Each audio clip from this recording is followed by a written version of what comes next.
There is an organ inside you that you have spent your whole life mistaking for something simpler. It has been giving your brain instructions every hour of every day. It decides how hungry you feel.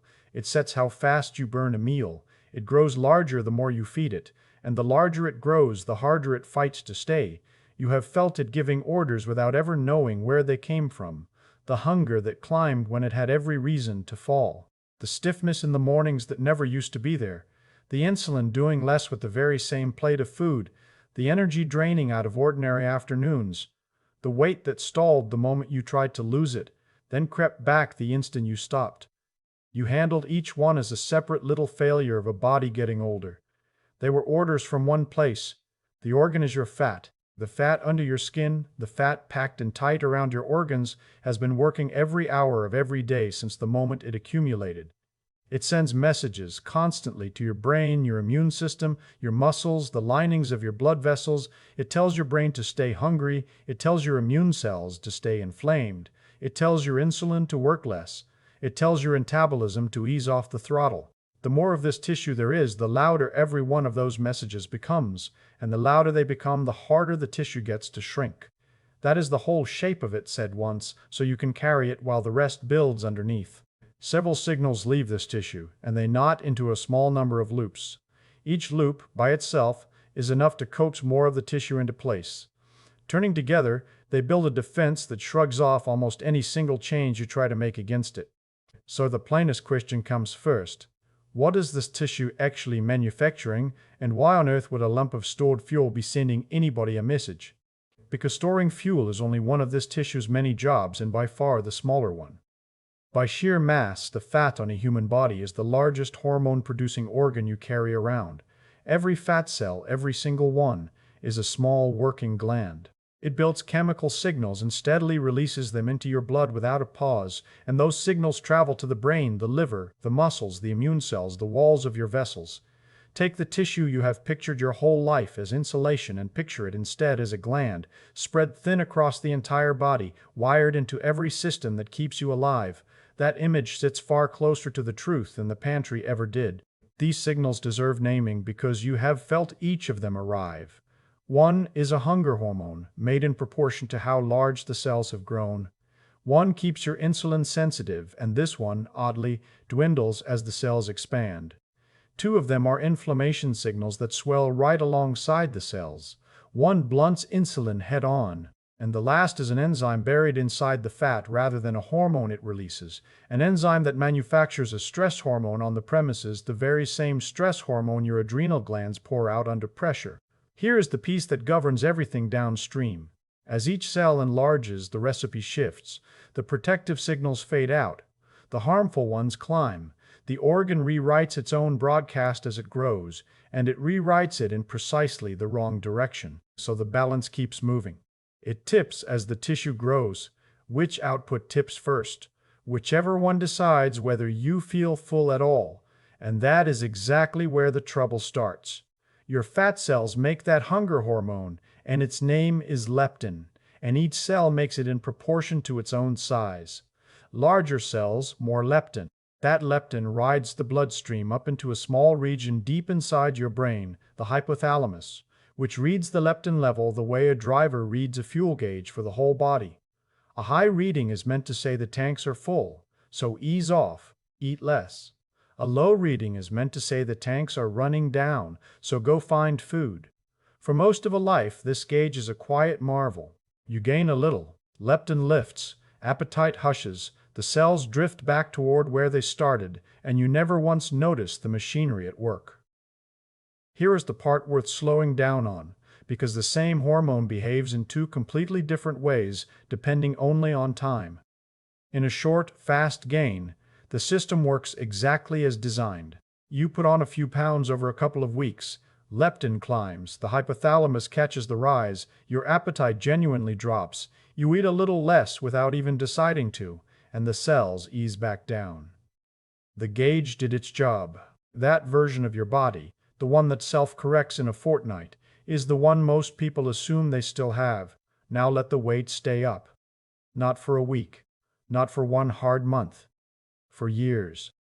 Which version wins when the weight lingers? Well, the second behavior takes over, and it is nothing like the first. The gauge is now taking a high reading continuously through every day and every night, and the brain begins to remodel itself around that constant flood. The receptors in the hypothalamus that catch each incoming leptin molecule start to pull back. They grow less and less responsive to a signal that simply never stops arriving. Your body runs this exact retreat when insulin stays chronically high, that quiet pulling in of receptors, that slow deafening to a message shouted without end. So your fat is producing enormous quantities of leptin, and your brain, fully adapted to the flood, reads the level as perfectly ordinary. The tanks are overflowing and the gauge swears they are bone dry, and so you stay hungry. Your own brain is now guarding a fuel level that quietly reset across all those years the weight ran high. Sit with that a moment. The system built to sound the alarm has adjusted itself to the alarm and gone silent. You cannot simply reason your way past it either. The receptors pulling back are a physical change in the brain tissue, worlds away from a mood or a habit you could argue yourself out of. And the receptors are only half of it. The leptin also has to cross from the blood into the brain to be read at all, and at high body fat that crossing itself grows sluggish, so less of the signal even reaches the gauge. The message is shouted louder than ever and arrives quieter than ever, failing at the border and failing again at the receptor, deaf at both ends of one wire. You can know with total clarity that your fat stores are full, and the hypothalamus will still read its gauge and still send the signal to eat, because it consults a molecule rather than your knowledge, and the molecule reads high while the receptor stays deaf to it. No amount of willpower rewrites what a deaf receptor reports. There is a shape here you already own from another corner of your body. The pressure sensors in your arteries do this very thing. Keep blood pressure high long enough and the baroreceptors, the little strain gauges woven into the vessel walls, quietly recalibrate. They stop treating the high pressure as an emergency and begin defending it as the number that belongs there. The sensor drifts to match the very problem it exists to catch, and once it has drifted, it stops sending the signal that would correct it. Your hypothalamus did to leptin precisely what your arteries did to pressure. A sensor slid over to sit beside a harmful level and called it home. It is a kindred drift, though a slower one, that governs whether a morning meal even registers as fuel. A threshold quietly moving under a signal that arrives too often carries the identical logic. When a sensitivity setting slides, the message keeps coming and the body stops hearing it. Hold on to that drifting sensor, whichever version you picture. It runs quietly beneath more of the story than you would ever guess, and it comes back at the very end wearing a different face. The first time I understood that a sensor could simply drift and defend the wrong number, I stopped reading hunger as a verdict on my discipline and started reading it as a gauge with a history. That single shift from character to calibration is the one idea from all of this I keep returning to. So the hunger is accounted for. The brain reset its own gauge. But what happens to the food you do manage to eat? Whatever it is, that next signal moves in a direction almost nobody would predict. Your fat also makes a protective hormone called adiponectin, and it is the good news your body slowly stops delivering. When it flows well, it makes the muscle and the liver more sensitive to insulin, so sugar clears out of the blood efficiently. It quiets inflammation at its source. It keeps the vessels supple, lean. Small fat cells pour it out with real generosity. Then the cells swell, and adiponectin production falls away. Why would a cell stop making its own good news? Its reason is a piece of plain physics you can almost feel in your own chest.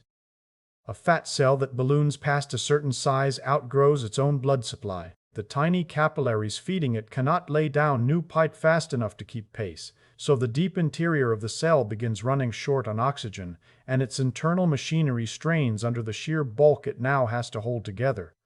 Under that strain, the cell throttles down the very gene that makes adiponectin. The cell grew too large for its own supply lines, and it changed what it manufactured just to survive its own size. That inverse fall, the protective hormone dropping precisely as the cells swell, was traced by Katawaki, whose measurements turned a hunch into a curve you could read. Can you feel the trap closing? As you gain, two things happen together, and both pull one way. You lose the hormone that keeps insulin working, and in one motion you gain a hormone that actively blunts it, a signal called resistin that rises as adiponectin falls. The lean body carries high adiponectin and almost none of the blunting signal. The heavier body carries the mirror image, low adiponectin and rising resistin. One organ, opposite broadcast, flipped end to end for no reason other than that the cells got bigger. This whole reversal settles on top of a strain your insulin was already carrying.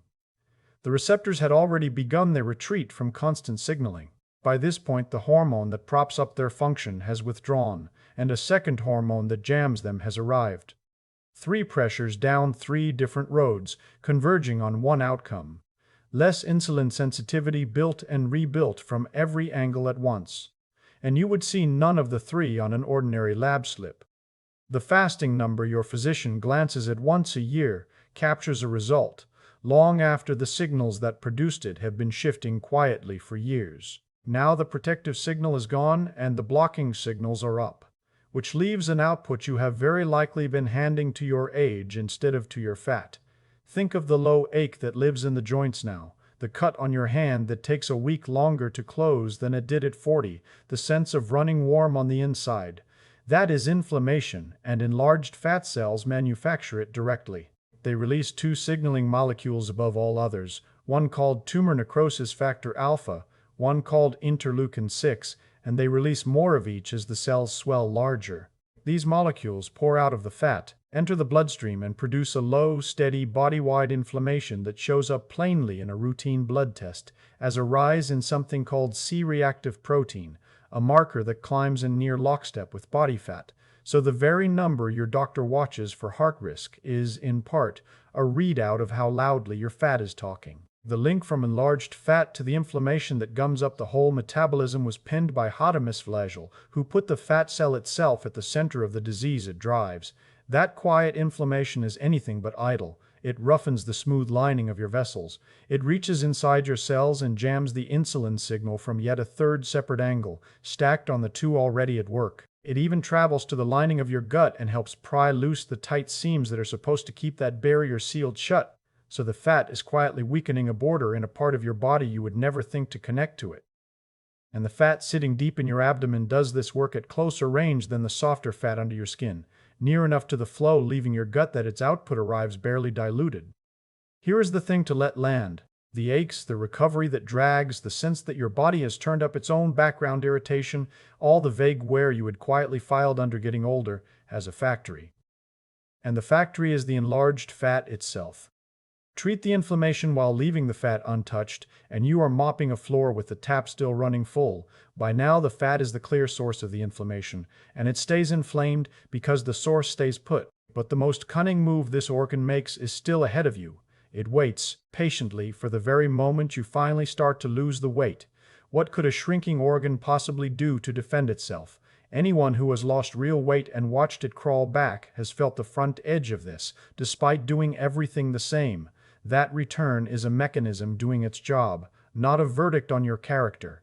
You start to lose, the cells shrink, and the leptin drops away. Your hypothalamus, still clutching that reset gauge from all the heavy years, reads the falling leptin as a genuine emergency. To your brain, the needle has swung low, and low has only ever meant one thing across the whole history of your species: starvation. So the brain does exactly what survival built it to do when starvation looms. It fights back, and it fights back through three levers at once. One lever is hunger. The brain drives up ghrelin, the hormone that sends you hunting for food, and you find yourself hungrier on less than you were eating before you ever began. That gnaw in your stomach is the gauge defending the set point it chose, wearing the costume of a willpower failure. And the two signals move against you together, the hunger hormone rising while the fullness hormone falls, so both hands of the appetite dial turn toward eat at exactly the moment you are asking your body to do the opposite. A second lever is your metabolic rate, and this is the one that quietly buries diets. The brain trims your thyroid output, easing back the master dial that sets how fast the whole body burns, and the active thyroid hormone that runs your furnace measurably declines. It softens the sympathetic tone that keeps that furnace roaring, and the result is precise and cruel. After real weight loss, you burn noticeably fewer calories than another person who weighs exactly what you now weigh but was simply never heavier. You are running the identical body at a lower fuel rate, and the gap stays open long after the diet ends. It can hold for months, and in the people who lost the most, for years, long after the willpower and the meal plans have been packed away. Your body is still quietly acting as though the famine never ended, still spending less to run the same frame, waiting for the fuel it believes it lost to come back. A third lever is a movement you never chose to make. Without a single decision on your part, you fidget less, you shift in your chair less, you take fewer of the small unconscious steps that used to burn a genuinely surprising amount all day long. Physiologists have a name for the calories you spend simply being restless. And that whole quiet furnace of ordinary motion sinks under a deficit while you feel absolutely nothing change. 3 levers, all pulled by one brain reading one falling signal. And then the studies caught it in the act. The full catalog of what this tissue secretes was first mapped in the human work of Traherne and Wood, who laid out the roster of hormones the fat organ actually sends into the blood. And the defense of the Loweddweight was measured directly by Leibel and Rosenbaum, who walked people through documented loss and then read, breath by breath, inside a sealed metabolic chamber, exactly how far the furnace had been turned down and how stubbornly it stayed there. This is the physics behind why fast weight loss so often snaps straight back. The faster the leptin falls, the more violently the brain reads famine. Whether a slower descent lets the brain climb down more gently is, in honesty, still argued. Some evidence supports the gentle, gradual reset. Other careful work finds the metabolic clampdown arrives at nearly 1 magnitude regardless of the speed of the loss. What is beyond dispute is that the defense is real. Whether its force scales with how fast you lose remains the piece still open. So the metabolism guards the weight, the hunger guards the weight. Even your restlessness gets quietly conscripted to guard the weight. Every bit of it channeled through one signal, leptin, read by one organ, your brain. Well, which lets the machine finally be assembled. Everything so far has circled one quiet idea, so it is worth naming plainly. Your body carries a defended set point for fat, a level it treats as correct and works to hold, and that level gets written over time by how long you spend at a given weight, rather than fixed at birth. Live heavy long enough and the set point moves up to meet you. And from then on, the whole machine defends the higher number as though it were home.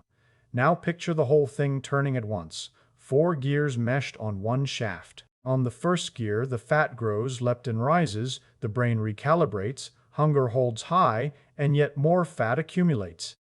Meshed beside it, adiponectin falls as the fat grows, insulin sensitivity drops, and more of your blood sugar gets shunted into storage as fat. Meshed beside that one, the inflammation signals climb with the growth, jam the insulin pathway further, and route still more sugar into fat. And driving all 3, that on-site enzyme keeps working, taking a spent, inactive form of your stress hormone and switching it back on right inside the tissue, manufacturing active cortisol whether or not your adrenal glands are calm that day. Cortisol has a preference, and this is what makes the 4th gear the cruelest. It drives new fat toward the deep depot wrapped around your organs, the visceral fat, which is the most metabolically vicious fat you carry.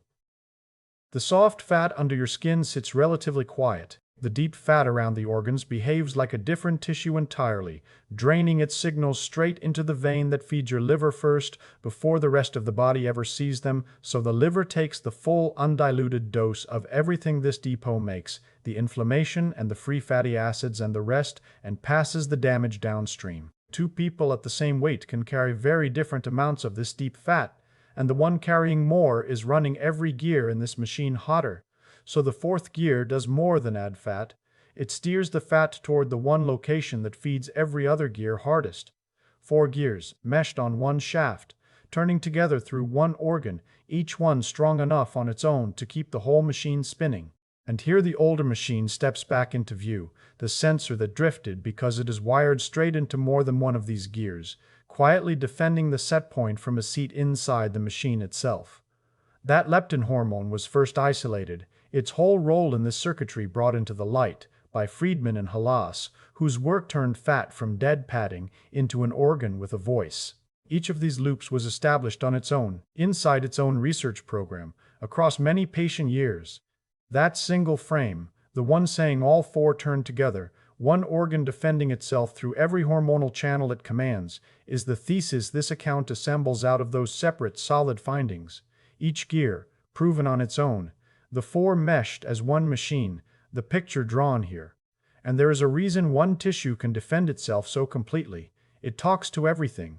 A gland that reaches the appetite center of the brain, the insulin response of the liver and muscle, the inflammatory tone of the whole bloodstream, and the stress chemistry of your organs, has a lever on every system that could possibly reduce it. Calling the fat clever gives it too much credit. A signaling organ this large, wired this widely, will inevitably touch every road out, and every road out becomes a road it can quietly close. The reach alone is the defense. You can feel now why one change so rarely moves it. Mend the diet but not the sleep, and the cortisol gear keeps on turning. Push the exercise but ignore the stress, and that same gear turns with it. Cut the calories with no idea that the furnace itself is being dialed down against you, and you are shoving against a system engineered to shove back with equal force. And this is exactly why hard exercise alone so often disappoints. Movement genuinely helps. It rouses the energy-sensing machinery inside your muscles and pulls sugar out of the blood by a route that does not even wait for insulin. But the hypothalamus is turning the whole furnace down in that very window, trimming the burn from the master dial and quietly draining your unconscious motion, and the reduction it engineers can run deeper than the calories you claw back on the treadmill. You are adding fuel to the fire with one hand while the brain closes the damper with the other. The exercise is real, and on its own it falls short, and now you know the precise reason why. There's one more twist, and it is about the pace of the descent. Your body does not read your weight so much as it reads the rate at which your weight is changing, the way it adapts to almost any stressor by responding to the speed and size of the change, rather than the level. Move slowly enough and the brain may recalibrate its set point downward a little at a time, climbing off the elevated number by inches rather than defending it all at once. That is the hopeful reading of the open question from earlier. The alarm is loudest when the change is fastest. It is the very logic that governs why a routine that once worked stops working.